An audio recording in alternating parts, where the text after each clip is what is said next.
think about it, most clients that work on a brand, the advertising and communications is like 5% of their day. If I ever worked in a big agency again and I had my own strategy department, I would love to have like someone in their 60s. And also like they've got kids to feed, mortgage to pay. Like they're scared of losing their job or annoying them.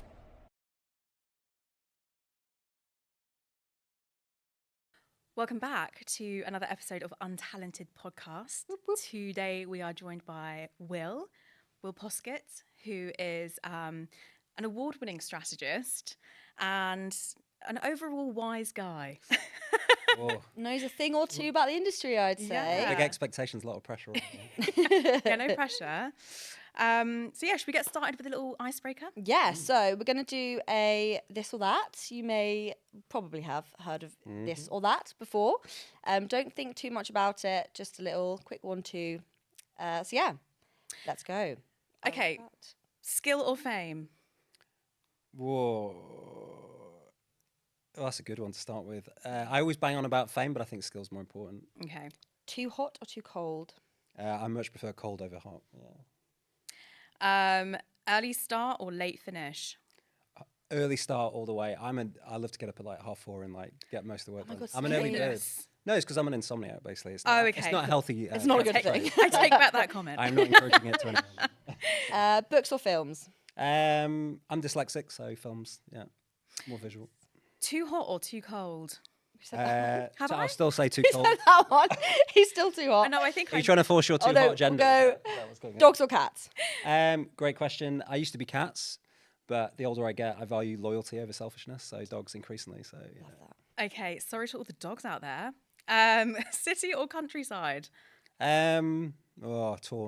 It changes every 6 months, to be honest. Okay. Nike or Adidas? Nike, definitely. Sandals or Crocs? Oof. They're both cringe in my opinion, but I'll go for Crocs. More trendy. Yeah, probably. Yeah. Playlists or podcasts? Podcasts.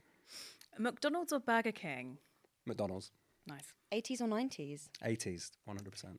Yogas or CrossFit? I'm quite lazy, so that's a difficult one. I'll go for yoga. It's less strenuous, I guess. True. My personal favourite, Taylor Swift or Britney Spears? Swiftie, definitely. Yeah. Taylor Swift. Wow. Fun. I thought you were going to go Britney. No. Okay, cool. So we want to start off by just, talking about yourself. Who are you? And we always ask the same initial question first. Who was the first person to make you feel talented?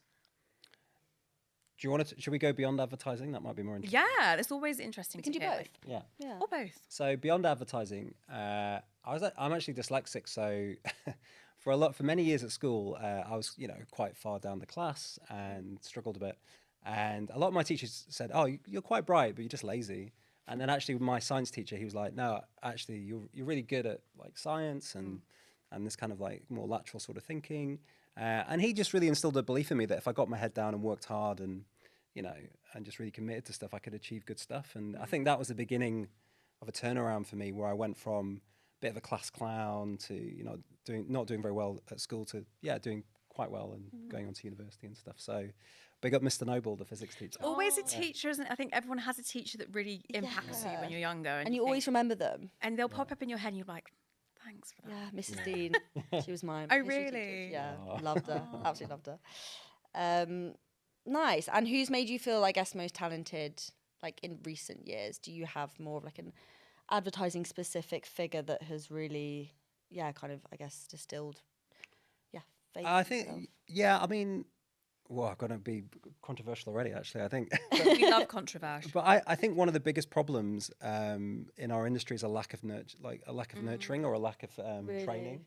Yeah. Especially, I can't speak for the other, creative or account management. Within strategy, it's often like jump in the deep end, learn as you go, and everyone's so busy that they often rarely have the time to kind of train you up properly. But there's one person, so my former boss, Raquel, who's now, she was the head of strategy at Saatchi's. She was a BBH AMV, and now she's a CSO. Amazing woman, but she really, I think I was like 4 years into the industry at that point, and I was kind of like faking it till I made it, and then she kind of like, took me apart and rebuilt me as like a proper strategist. And I think most things I know today because of that woman. So she's really Oh, good. amazing. Yeah. Shout out to Raquel. Yeah. Really good. I think it's the same with us. Like when I first started working, alongside the industry and Yeah. having to just absorb everything, and there's no book to tell you, or an accessible book to tell you this is what this is what this means. You have to really learn as you go, and I always find that's something that I can imagine strategy being quite difficult. Well, with strategy, you are the book, right? Yeah, like you are just you're the kind of thoughts. brain. Well, I think the more you get into it, you realize there is no right or wrong answer. Yeah. So there can never be a book, but it would just be nice to have a few pointers along the way, I think. Yeah. At the Exactly. beginning of that career. 'Cause Some it's touch just a bit points, chaotic. and that kind of leads me on to the next question. Like, what on earth is strategy? Try to define it. I dare you. We're gonna start with a small question. Yeah. Yeah. It's a good question. The truth is, there's no right or wrong answer. I think over the years, what I've come to view it as, well, I think, look, the strategy beyond an agency, which I know that a lot of your listeners will be from an agency background, and that broader strategy, in my opinion, it's about basically trying to define the best possible path forward for a business. Now, unpacking that a bit, what does that mean? So I think, firstly, it's a game of probability. If you ever get a strategist on this podcast and it's about dead certainty, well, they're definitely a fake guru because it's a probability game, it's an odds game. And it's also about, you can't predict the future, it's about stacking the odds in your favor. So I think that's generally what strategy is about. But I think within an agency, it can take many shapes and forms. So there's something called like brand strategy, which is basically helping define like a brand's point of view on the world. Or there's more kind of creative strategy, which can be like creative briefs, the briefs that lead to ads. Or there's kind of comm strategy as well, which is kind of like media planning and stuff like that. So yeah, there's no right or wrong answer, I think. But generally strategy is about, more broadly, it's about finding the best possible path forward.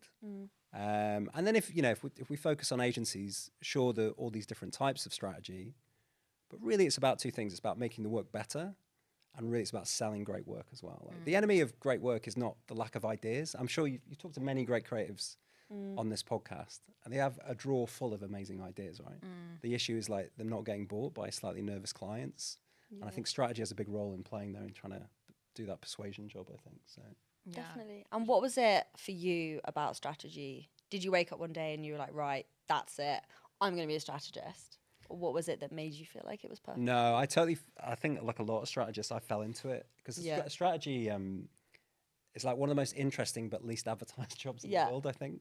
Like you'll never know about it unless you go looking for it. And so I actually I went to uni, blah, blah, blah. And then before I went into advertising, I actually tried and failed to be an actor.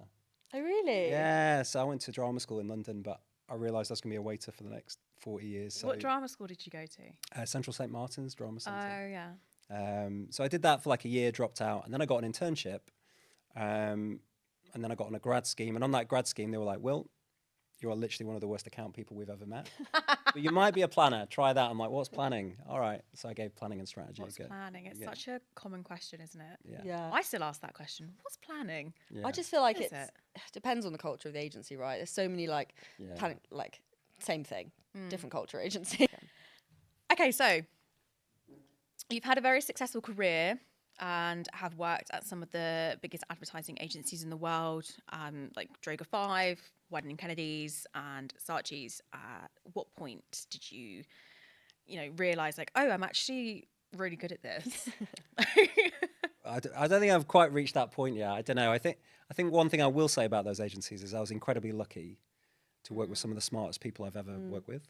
Oh, yeah. And I think like anything in life, you're only as good as like your peers. Like we're all a bit competitive, aren't we? So you benchmark.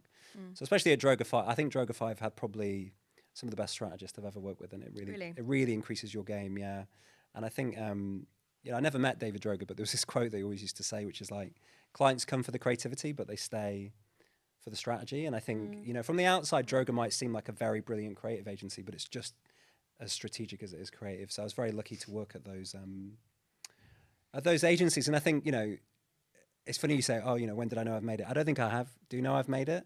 And I think if anything, it shows you how much you need to know, how much you've got to go and what you've got to learn.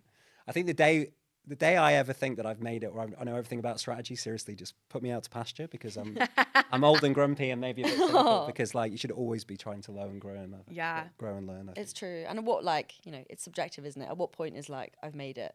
Yeah. And I think strategy and creative in general, but strategy specifically, where it relies so much on culture and human understanding, that is constantly changing. And the, you know, the involvement of like Gen Z as well are now coming into the industry. And I wanted to actually ask you about that. Like, I think there's a lot of, you know, big dogs at the top who are, you know, older, been around the block a little bit. I'm only 40. Come I on. mean, I'm talking about above you. Oh, okay. The The people that have made it. Yeah, the people, the people who I wonder, like, what value do you see in having more like Gen Z or Gen Zers and Zillennials, as they're calling them now? And how do you approach that from like a strategic perspective?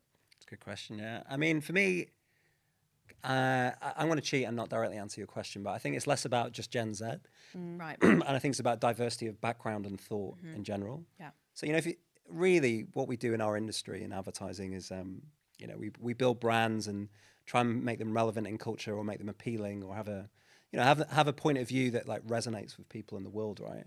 And that's going to be kind of impossible if the people doing the thinking are all old rich guys white guys that live in Hampstead, right?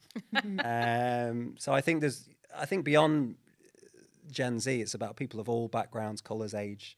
You know, you know, if I ever worked in a big agency again and I had my own strategy department, I would love to have like someone in their 60s, someone who's like didn't go to university, someone from like a foreign country. Like that, I think would be like a really powerful asset to have, because I think the biggest issue in strategy now is that, and I'm probably going to get cancelled, is probably that most strategy departments look like me, you know, like white, university educated, middle class. And I think it's limiting. It's really limiting. How do we? I completely agree with you, and I absolutely back this idea that, you know, different perspectives bring like better work and more creativity for, I guess, younger, more diverse talent wanting to get into strategy. Like, how can you imagine a world where that's so much more of a fluid system? Yeah, it's not easy. Yeah, and it's not going to be an overnight thing. I think, you know, you got to start hiring more diversely today, and I think also, you know, going back to my previous point, you got to like make people aware of strategy in the first place. Like, I think if I'd known about strategy when I was like 18, 19, I definitely would have been more active in pursuing it, but it's very well hidden. So you know, and I got a scholarship to a grammar school, right? So we had a pretty good careers department, but I imagine some inner city kids, for example, might not have access to that sort of like awareness of jobs or careers. So I think you've got to be more proactive in going out to the world and finding these people. I think there's a real issue. Another big issue is about like being able to afford to do it.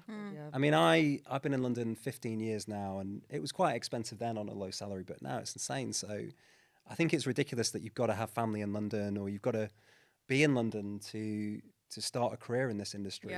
You know, I do think like we should be more remote first, and like that will help address a bit of the problem as well. Yeah, and I think like it's positive to see you have like Brixton Finishing School and a lot of organisations doing some interesting stuff. And I can't remember which. I think it was VCCP. They have a kind of sub agency out in Stoke or something to basically attract kind of talent from there, which I think is definitely a really positive thing.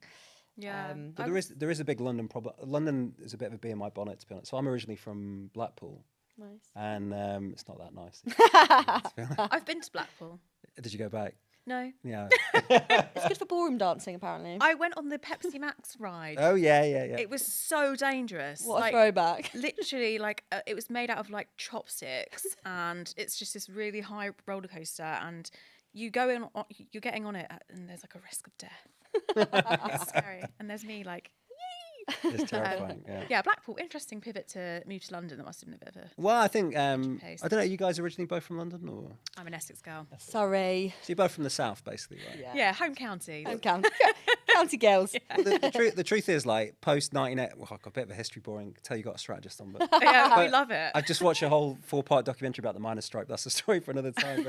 But post Thatcher, basically, all the UK economy went service-based, and it's all in London, pretty much. So the only choice I had was to move down here to do the career that I wanted. Yeah. After university, there's a few, you know, it's getting better in Manchester now, but nowhere near to the extent of what London has. So, you know, I think to go back to your question, I think, you know, we need to make it less centralised as well. And I love that idea that VCCP are doing. We should do more of that. Definitely. I'd love to see a little Blackpool Defiant one day. Oh, Yeah, I mean, it's interesting what you say about how you didn't know planning existed or strategy was a thing that you could do. And I've had so many conversations where people have said the same thing. And a lot of people in strategy come from like history backgrounds, journalism backgrounds, psychology, behavioral sciences. And is that something that is just born from, you know, writing a thesis on something and then you think, oh, you can actually apply this to branding and stuff like that? And I think if I had someone who came into my university when I was studying journalism and, you know, my preferred thing was writing on like, you know, human culture and you know, that kind of conversational piece. I'm like, if someone had come in and said, Meg, you can do this as a career and it doesn't have to be about writing articles, it can be about guiding brands, I would have been like, damn, hell yeah, I'll jump on that. I'd love to do that. And that would fill the void of the, like, there is definitely an issue with a lack of like young talent generally in strategy, and that would totally fill the void because you're learning about it from a younger age and you're like, okay, yeah, this sounds sick, I'm going to do it. And you'd have somewhere to start as well. And I think people struggle with not having somewhere to start. Like, how the hell do I do this? Who do I talk to first? Do I have to do an internship? Do I have to start doing things on my own time? It's, you know, and it is an accessibility thing as well. And yeah, I just think there needs to be more in the industry that's built around the purpose of getting young people to become a strategist or work with these big brands and give them just the direction they need to be inclusive. So. And what it means, what is the creative industry, just generally as a whole? Like, I didn't really know what it was. Same. The creative industry used to have, the creative department used to have a really good thing called D&AD, night school, I think it was called, or something. Yeah. Where you used to get, you could either be like in the industry as a suit or as a strategist, and say you wanted to be a creative, you could do this evening course where if you won the course and you were judged by proper CDs, you could basically get a creative placement. It'd be amazing if strategy had something like that. Oh my God, yeah. I've got friends who've won D&AD stuff and like New Blood. I think that's the one. Yeah. And that has put them, and now, you know, one of my closest friends is like just got a job at Lucky Generals and like nice, great agency. Incredible, and she really got that, and she's from Cornwall, and she got thrown into that. Shout out to Maria. She got thrown into that, and she moved to London, but like she had to do that to really start working at like the big dog agencies. But thankfully, that was it's an example of, you know, someone coming in because of something like D&AD. But you could do that with strategy as well. You could set them a brief 100%. and then who's got the best response or who's got the best raw 100%. talent. Like, I'd love to see more of that. But what I wanted to ask you about as well was, besides, you know, the big agencies that you've worked at, you've now founded Defiant, which is your own agency. How did that come about? Yeah, I think it was, I think two things. I'm from a family of entrepreneurs. Nice. But Helpful. Yeah, very helpful. But before you get big, you know, it's not Mark Zuckerberg. Like, it's like Northern. I'd be concerned if it it was. I wouldn't be working, frankly. If it was Mark Zuckerberg, but it's like Northern shopkeepers, you know, sort of stuff, own pubs and stuff. So small scale. Oh, business. nice. But they always had that thing in me, which is, you know, I had a good run at those big agencies, but I always wanted to do my own thing. And I could see 40 straight ahead of me, turning 40. I'm like, it's now or never sort of time.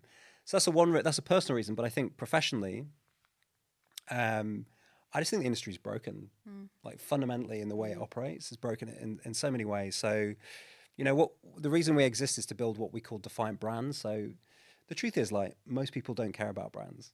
You know, you've got busy lives. You're worried about finding a new flat, as you were saying before. You know, and you're worried about when you're going to do your radio show again about ghost stories. You know, you've got bigger things going on in your life. So only few brands ever cut through, right? And that's why we exist, to kind of create them. But I think the way you create them can be done in a far better way. So now, traditionally, what happens is a client will go to a big agency. It will take 6 to 8 months to create something. They'll probably slap a big retainer on you. Also, you'll meet the big senior talent at the beginning, and then you're left with juniors for the rest of the process. And also, there's a lack of diverse talent as well. You know, it's all very London-based. Yeah. So what we do is we're project-based. So we plug in and out for strategy and creative. You always deal with senior people. So there's me and 2 other co-founders, both like, you know, my new business partner, he's basically ex-MD of M&C Saatchi, South Africa. And then also diverse talent. So basically we've got an amazing community of top strategists and creatives from across Europe and now South Africa as well. And some of them, I shouldn't say this, work full-time in some famous agencies, but they work with us on the side as well because they want to work on interesting projects with kind of challenger brands and scale ups as well. So, And with the brands that you are working with as a strategist, obviously impact is really important to you. What impact do you hope to have like on the brands that you work with?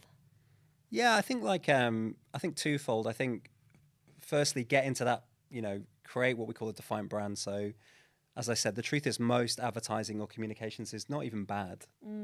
It's just even bland. So just creating brands or communications that will get noticed, getting that 5%. And also, and this is any strategists listening are going to hate this, but I want to say it anyway. Actually, this idea of brand purpose has been kind of cancelled at the moment. Basically because there's been a lot of really bad examples, like the Pepsi Kendall Jenner, when they basically said a Pepsi will like put an end to kind of like the race wars in America. Pepsi will fix all the problems. Yeah, for all the problems. So no wonder there is cynicism towards it. However, I do believe when done right, like brands can play a net positive role in the world. Brands like Dove, for example, and Real Beauty. And I'd love to, we've worked with brands such as Zoe Nutrition, which is it's kind of a scale up that does like health and wellness. And I love to work with brands like that. So we're not only creating like powerful creative work, but we're creating brands that are actually going to make the world a net positive and better place as well. So, but in a non-Pepsi Max kind of way, purpose washing sort of way. Nice. Yeah. You mentioned the Dove campaign there. Are there any other like really exciting, big strategic campaigns, maybe culturally relevant ones which you'd love to do? Like work I like? Work you really like. Yeah, I think the brand that I love the most, and it's a brand I'd love to get my hands on, but they don't need any help because they're killing it, is Liquid Death. Oh my God, yeah. Yeah. So if you think about it, they're doing good in the world because they're reducing plastic waste, they're taking on the BS. Can I swear on the podcast? Yeah. They're calling out the bullshit in the water category, but they don't have to do it in like a serious, worthy way. Like it's just hilarious and funny what they do. So I think Liquid Death over the last 3-4 years are, for me, the brand of the moment. I think they're amazing. It's interesting. Quite a lot of people say that, and I think even the creative element of it, for those who aren't familiar, Liquid Death is a water brand which comes in cans and they look like energy drinks. They look like... That's deliberate as well. Yeah, it's very deliberately like playing on that over-branded... Well, the whole strategy is they're trying to steal from energy drinks. Right. And get... Because, with the Gen Z and stuff, the more sober curious, drink less alcohol. So they're deliberately looking and feeling like an alcohol brand, so they can switch people away from bad drinks, essentially. So it's all deliberate. It's brilliant. It's so deliberate. It's really quite clever, interesting. And they do a lot of interesting and fun brand activations around it. And it feels like it's also, you look at it and you think this is like an activation for a whiskey brand, or, it's very social. Everyone's come together and, there's people taking pictures, and interesting like that they've used the image of the Grim Reaper and the death kind of like liquid death. Like it's even the name feels really I don't know, like it's quite elusive, isn't it? But yeah, it's really interesting. I think that's a good point to make, and I think creatively there's a lot to be done with that. Do you think some brands are scared of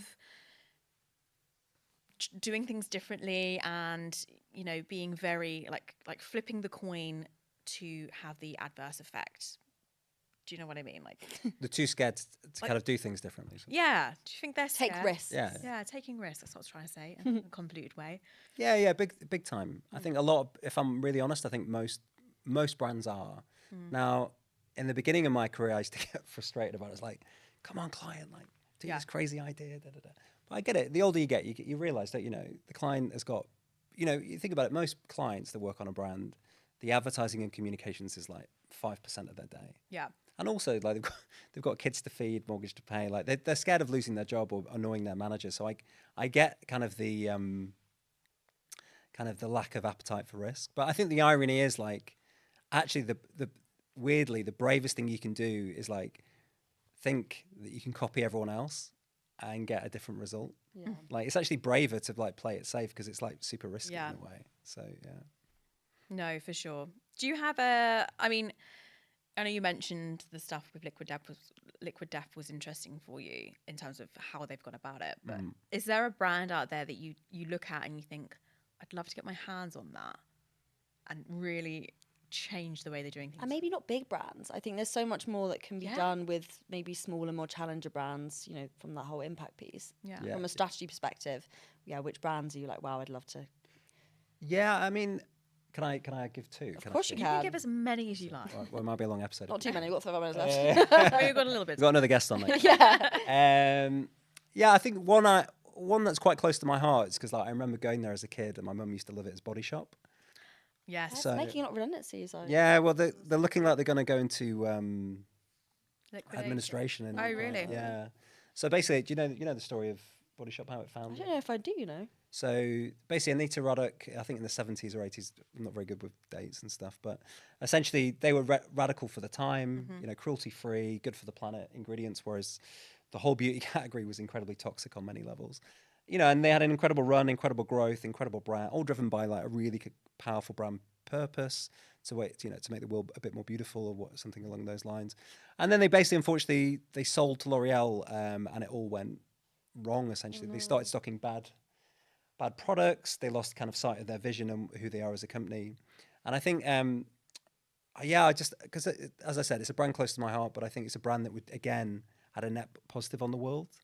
And they had really clear sort of vision on what they were doing. And it'd be great to try and, just get in there and, you know, and revive that brand that was once an icon. They did quite a lot of charitable stuff as well. It was a lot of like giving back to the places that had, like, you know, they sourced their ingredients from as well. Yeah. I think there's a lot to be done with products and brands that sell, you know, things that come outside of what we experience every day. And I think bringing that into the brand story as well, it all comes back to the brand story. And when a brand has a story and it's prevalent throughout the whole thing, I think that's what makes brands feel more human. But what are some on the other side of that coin? What are some brands that you think have missed the mark with their strategy for whatever reason? Well, that's a big you one. see. Well, I think the Body Shop has missed its strategy in some ways. So the whole point of in my opinion, you know, a brand strategy isn't just ads. It should be conveyed in everything the brand does as a behavior. And I think the reason they failed is because they started stocking like bad products. They stopped doing the thing you mentioned, which is like fair trade agreements and stuff like that.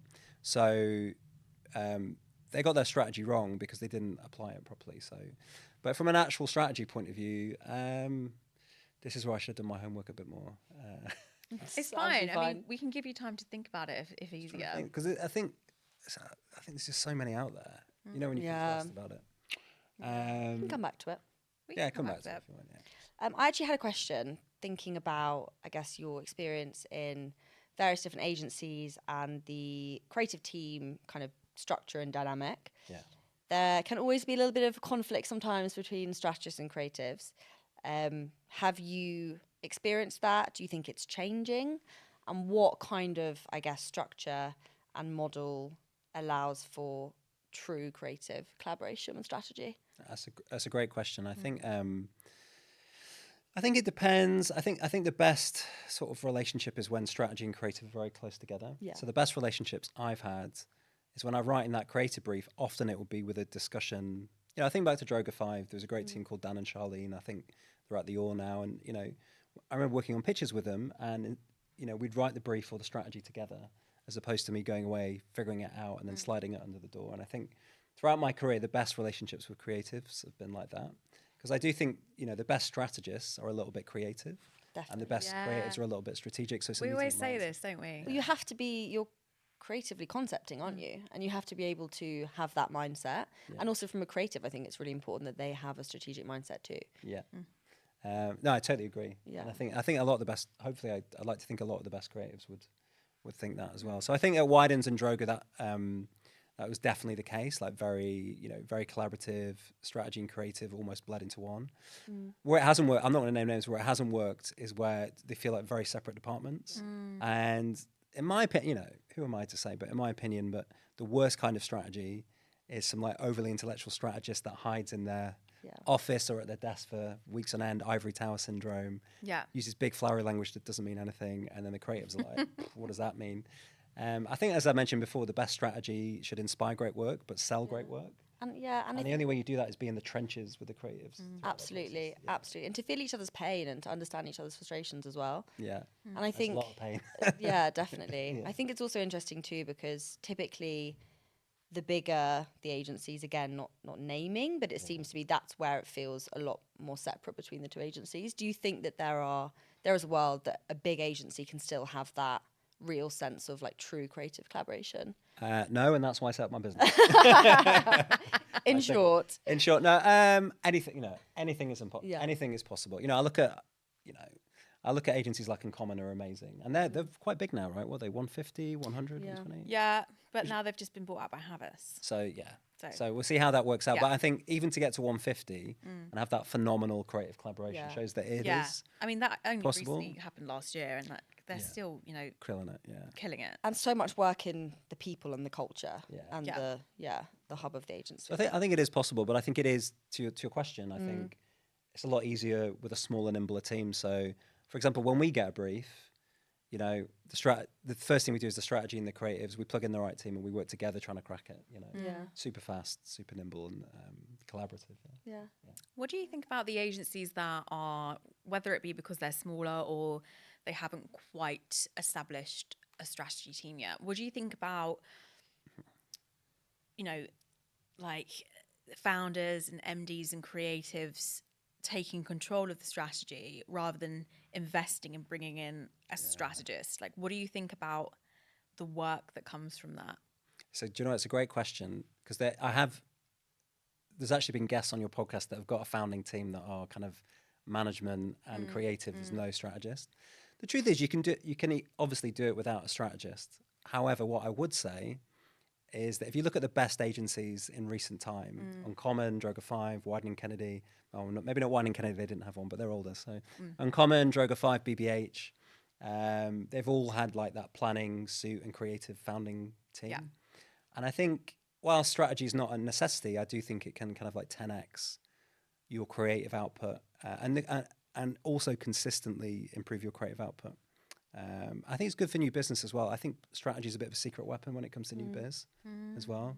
I think of course I'm going to say that, but in my opinion, but It's true, and I think a lot of agencies still don't really understand or realise the importance of strategy because in the last 30 years, it's a relatively new discipline. yeah. So I still think there's a little bit of Or they've had a bad experience of strategy. yeah, So it's funny. Sometimes I've gone in as a freelancer before I set up Defiant, for example, and just the way their view about, they're almost like traumatized by their previous strategy experience. Like, oh, we got this guy in and he was just like so over intellectual. Yeah. And it was a pain in the back. And I'm like, that's not what strategy's about. yeah. Rather than it being about the guy, it's strategy. We don't need it. It's useless. Yeah. The creatives can do yeah. it. So, yeah.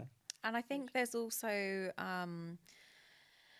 it's interesting to see, I mean, we had a conversation the other day, really, me and you spoke about how agencies aren't selling strategy properly. Yeah. I thought that was a really interesting point. Like, what do you think agencies could do to Said it better.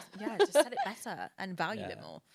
Yeah, I think that's a great. Yeah, thank you for reminding me of that. Actually, I think it's a great question because I think one of the biggest mistakes that agencies have made in the last sort of like you're right. Strategy is only 30 odd years old. Is too often they give that strategy away for free in a pitch. So in a pitch, most of your listeners will know, you do strategic provocations or you try and nail the positioning, and then you have some early creative thought starters. I think that's crazy. Like I've got friends outside of the industry who work for management consultants, and I've seen what they do, like strategically wise.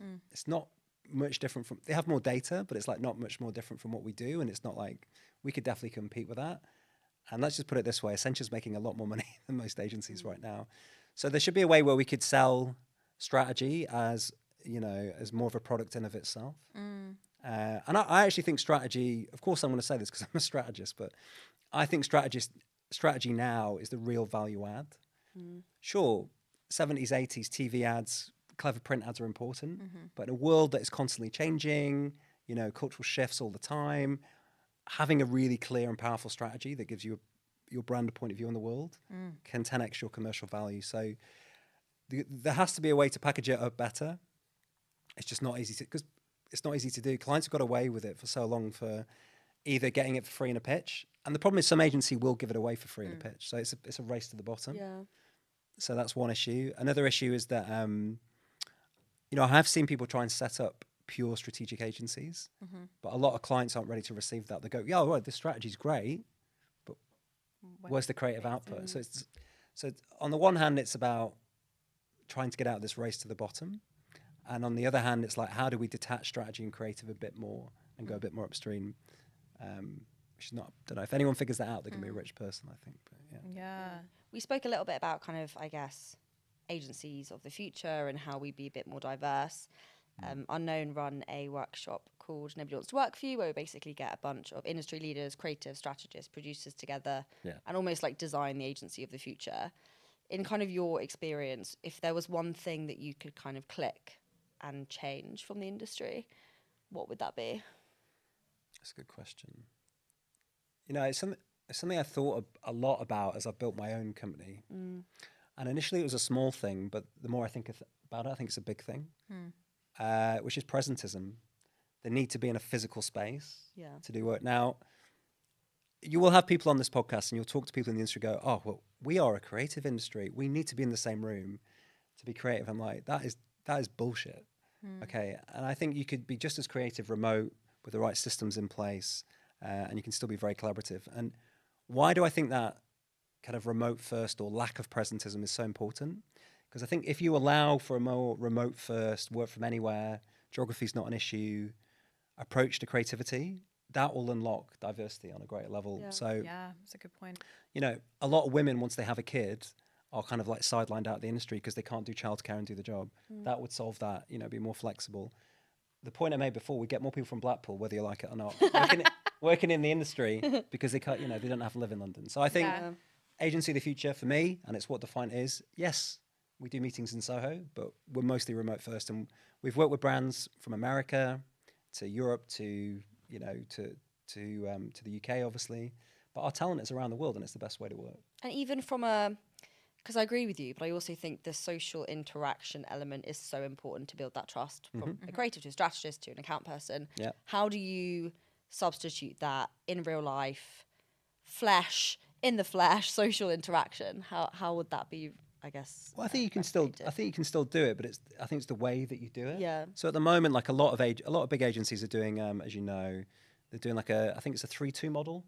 Yeah. Or they'll work from home Monday and Friday in the office, Tuesday, Wednesday, Thursday. I just don't think you need that amount of in the office interaction. Yeah. What we do is more like, bear with me, the analogy does make sense in a second. It's more like it's more like an airport lounge. Okay. So basically, we will meet up once a month in our co-working space in Soho, and we'll work all day together at a desk, and then we'll go out for a beer or whatever afterwards. And that's all you need. Do you know what I mean? And then I think, and whilst that is fun, you know, the net benefit of tapping into more talent across the country, different backgrounds, is way more important than having beers every Thursday in London. Like. Yeah, it's true. And I'll be really controversial. You can edit this out, don't worry. But most of the people that say that you need to be in an office are the old white guys that have a house 2-minute walk from that office. So and true. I'm bought in London 30, 40 years ago. So. Yeah. I think it does come down to the. I'm definitely cancelled now. No, I don't think you are. I think people agree with you. We'll keep it in then. I think it's the it's about being inclusive and having an accessible place for people to get to. Like you said, not everyone can be in London 3 days a week, and it's really expensive here Just to get here. It's just and it takes the average, you know, wherever you are. It takes minimum 45 minutes for anyone to get anywhere in London. Yeah. It's a pickle to get around. But I think, you know, like you said, it is still quite polarizing. Some agencies really just like people to be in the room and then bounce off each other naturally and have the energy there. But equally, that could be done over Zoom, or, you know, the best ideas come to you when you're in the shower. You know, like you're not always going to be able to be having those conversations. I tell you what I found super interesting is, since I started my company, we've worked with legacy bigger brands. We've worked with a lot of like newer scale-ups. Yeah. They don't care. That must be interesting. A lot of them are remote first. Yeah, exactly. Yeah, We've spoken a bit about, I guess, what we would like agencies of the future to look like. But I guess in reality, what do we think from a strategy perspective, or just generally the creative industry, what do we think it will look like in 10 years' time? I think it is going to look different. Yeah. And I think change is kind of inevitable. I think, like, in my opinion, might be wrong, over the last sort of like 15, 20 years, we had this era of like battery farmed creativity. And what do I mean by that? Like, you've got the big holding groups, basically doing efficiency play where you could go there as a brand, they do everything for you, TV to digital, blah, blah, blah, and then they distribute it around the world. But increasingly that was about efficiency, giving you like the best deal, the cost. Yeah. Good old Martin Sorrell, for example, was often giving away the creativity for free because he'd get the money out of the media. So he'd do a WPP deal back in the day. I think that's changing now. You know, I think we're getting to a point now, hopefully, where a lot of brands aren't seeing the value in that. Sure, they might use it as a distribution network. So they'll pump out the ads around the world using that holding company. But you look at the agencies like Mother, Uncommon. You know, I know you had Josh Chen's on here from The Calling. You know, these are like little boutique studios that do amazing strategy, amazing creative work, and brands are increasingly gravitating towards that, I think. So I think there'll be the rise in independence. Yeah. I do think there'll be more different shapes of agencies. So you see it already, like there's the agency that we've got is more about kind of distributed talent. It's like remote first. You see Mischief in America is very similar. Or you have more specialist agencies, so like sports agencies, entertainment agencies as well. So I think it will be more fragmented, more independent-led, kind of a return to the good old days. Of like Back in the day. Yeah, back in the day. There's a lot wrong with back in the day, but in terms of like the size and shape of agency. Yeah. And the final thing I say, I'd like to think more diverse in leadership because I think a lot of women, a lot of people of different backgrounds, you know, they do struggle to get to the top, and I think often it breeds an entrepreneurial mindset that leads them to create their own agency. So Fingers crossed. Yeah. I wanted to ask you about, I guess, how it is finding clients being a smaller, more independent. Like, obviously, you've been at those big agencies where a lot of the time clients come knocking on the door or there's a pitch going and you know that that's something that you guys can go for. How is it trying, and I know that now big brands are quite intrigued by the more indie shops, like what can you do differently in this ever-changing world, but like how do you go about finding clients to really give you the opportunity to prove that that is a good partnership? It's a good question. It's not easy. And it's a good I can question. imagine it's hard. Yeah. I think our biggest new business driver is referral, word of mouth. Okay. So in our opinion, you're only as good as the last project you did. What are some clients that you can mention that you've worked with? Yeah, so the first client we worked with was Deliciously Ella. Oh, yes, yeah. Yeah, which was really embarrassing. I didn't know who she was until we were in the business. And then my sister's like, "Oh my God, it's Deliciously Ella." Who's that? Anyway, so maybe that's why I played it cool when we got the project. Yeah. But she, her sort of like marketing director has now moved on to another company who is called Let's Do This. So we're working with them. And we've got a campaign coming out in April, May time. Very liquid death in nature, a bit provocative. Okay. So that's a great example. You know, she really liked what we did, brought us in again. But yeah, most of our business has been through that. I think in truth, we've done a lot of scale-ups in the last year. And I think now I would love to get some like bigger brands. So that's part of the reason I brought on my new business partner, Fahim. He's going to help me kind of crack that, hopefully. So, yeah. Open the doors. What's the biggest challenge you think you'll come up against for your particular agency in the next 10 years? I don't know. That's a great. I actually That's thought a that really one on the good question. spot. That is a good question. I think staying true to who we are as we grow is often the biggest problem that agencies face. They lose sight of like why the company was founded. The purpose, yeah. And yeah, I think that will be the biggest problem, or we run out of money. Yeah. I think we're fine money wise, but it'll be losing sight of the vision. And not getting ground down as well. Often I've seen it happen to people where they have these big ambitions, they do it for 2 years, and they kind of spin out because without going on a tangent, what's interesting about starting your own company, you think starting your own company will address all the things that you used to hate working for a bigger brand or a bigger client, but they come back just in a different...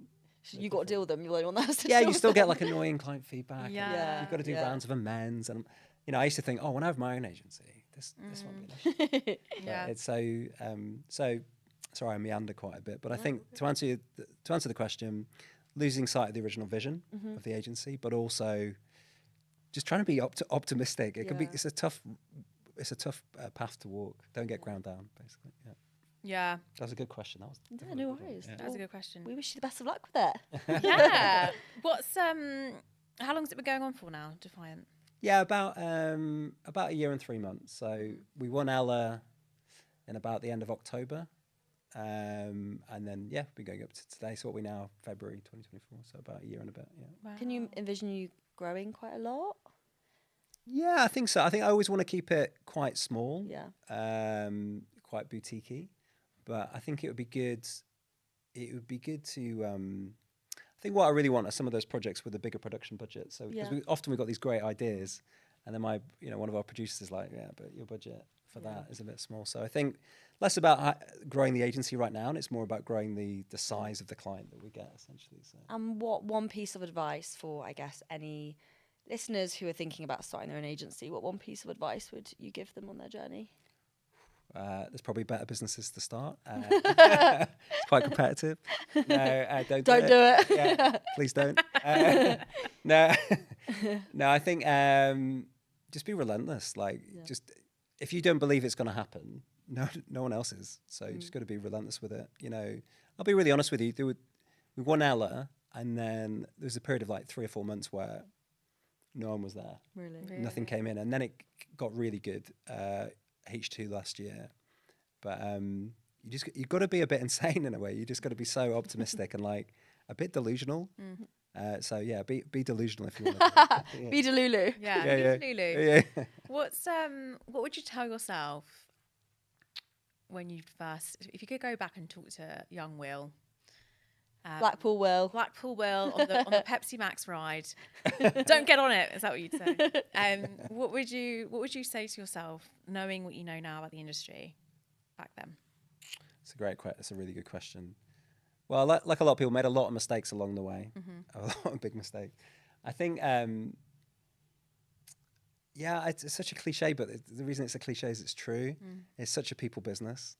Yeah. Like, it doesn't matter how smart you are or how good at your job you are, unless you can get on with people, whether it be your teammates or your clients, you're not going to get far in this industry. It's a very small industry, so be nice, and be nice first and be good second. I think to be a good person. Yeah, it's cheesy. Sorry, listeners, but I think it's a nice kind of way to start to tie the conversation up as well. I think, and I think you've been really honest about things, and I guess, any last questions you have for Will? Really, I think there'll be listeners out there who will find that really helpful. I hope so.